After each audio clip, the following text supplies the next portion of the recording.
And हाँ यार, Instagram और यूट्यूब पे please like share and subscribe कर देना। वो क्या है ना, मुझे रिश्ते तोड़ना अच्छा नहीं लगता। Hello guys, welcome back to our brand new episode. Hope you guys are doing absolutely fine.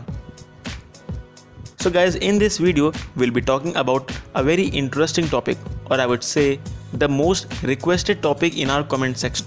Yes, the video will be based upon CAR 147.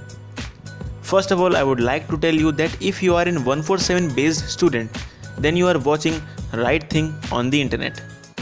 So let me brief you that what would be the contents of this video. So in this video, we'll be covering what is CR 147, the course duration, training criteria, categories as well as their subcategories, subjects that you will be studying, how is it different from Section 2 Airworthiness Series E Part 8, and further what are the job and college opportunities in 147 based system. So stay tuned. Let's start our video by giving you a basic introduction between CR 147 and CAR 147 basic. So here we go. CR 147 basic, this civil aviation requirement provides the technical standards and the approval of aircraft maintenance training organizations, as you can see here in those pictures. 147 basic provides common technical standards and guidelines to conduct approved aircraft maintenance training course and to conduct examination if permitted, and to also issue training course completion certificates, or nowadays we say COR, certificate of recognition. On the other hand, CAR 147 stands for Basic Maintenance Type Training Organization Requirements. These both organizations differ from each other, 147 and 147 Basic. So in this video we'll be covering everything about 147 Basic. Moving deep into the technicalities of the system, now I would like to state different categories of AME licenses that are following: Category A, Category B1, Category B2, Category B3 and Category C, and these major categories are further divided into their subcategories. Those subcategories are as follows: Category A1 and B1.1, A2 and B1.2, A3 and B1.3, A4 and B1.4. For more information and easiness, I have also given a screenshot here on the screen. You can have a look.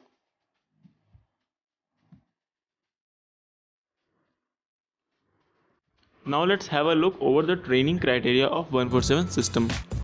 The training criteria under CAR 147 based system is divided into number of hours for theoretical as well as practical elements of B1 and B2. Each have their own dedicated hours. Practical hours consisting of about 960 hours and theoretical consisting of 1440 hours. And now comes the main training, that is the responsibility of your college in association with the organization that could provide you training over live aircrafts and has sufficient capability of conducting a total duration of 280 hours training. Your college will have a tie-up with that organization and will send you there for this training. So coming on to the subjects according to the educational pattern of 147 based system, so the study pattern will be entirely depending upon the weightage of each modules, meaning your semester subjects will totally depend upon different modules of your stream. As I have previously explained you, according to your stream of B1 and B2, your per semester subjects will be based on that only. For example, subjects for B1.1 would be of module 3, 4, 5, 6, 7, 8 and so on until module 17, that is propeller. So my idea of saying is that your subjects will be entirely weighing upon per module that you have to clear, and you will be taught on the basis of that only. As an 147 based student, you might be thinking that why the duration of the course has been reduced to 2 years, which was previously 3 years for your seniors who were under Series E Part 8.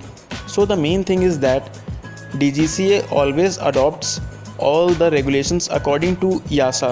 That is, European countries have started adopting this system of 147 based. So as a result, DGCA too has to adopt the same system of 2 year. And the entire system in India is still in its developing phase and has yet to improve a lot.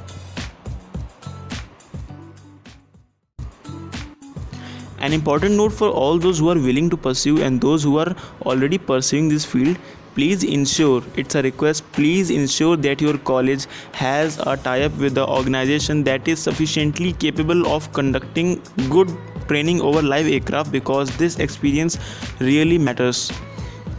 Here comes the main part of the video. The biggest doubt for every 147 student right now is that whether they have to go for on-job training after completing their entire college duration or not. So let me answer you like no one else. I'm gonna answer you straightforward that the answer for this is still unknown. Yes, the answer is still unknown, and the only one that could answer this is DGCA. And DGCA has yet not came with any sort of regulation that states that you all require OJT or not, just like 66 students. Because this decision totally depends upon the recruitment criteria of airlines and MRO. So you should wait for the right moment. The reason why am I saying like this is that I have faced hundreds of students asking me that whether sir we have to do OJT or not. See, the point is straight. No one of 147 based students has appeared in any sort of airline or MRO's interview yet. So the problem is that the organization has only faced students who have completed their 6 months training, meaning they don't know exactly what is the systematic pattern of 147. So this is the point where DGCA lacks. It has adopted the EASA based system, but it doesn't exactly knows how to run it through Indian regulations and Indian airlines. So the total call that would be taken will only be by DGCA, and we should hope that it should be in your favor. To all of my friends from 147 base system, this is an important message for you all. See, there are chances that you won't require OJT at all because you have already undergone training over live aircrafts from your colleges. And on the other hand, there are also chances that you will require OJT. So my point of saying is that don't waste your time overthinking on this topic. It is a lockdown period, take advantage of it, focus on your modules, on your studies. You have a hell lot to study. So ensure that you have right amount of modules in your hand so that if the requirement comes to undergo OJT, you will be easily selected because you will be having right amount of modules in your hand. So focus on your studies. For all of my existing subscribers and followers, do also follow us on Instagram handle where I post daily aviation concept explanations of aircraft system, and also do feel free to suggest us any topic that we should make video upon, and also contact us on the given number for exclusive 11A notes. Moving over to the another doubt that would most probably pop up into your mind, that what would be the recruitment policy of airlines and MROs when it comes to 147 based students. So the thing is that even now companies require more than 6 months of experience for students who have just completed their OJT. So I think their requirement won't come down, and DGCA will come up with a very positive solution for you people.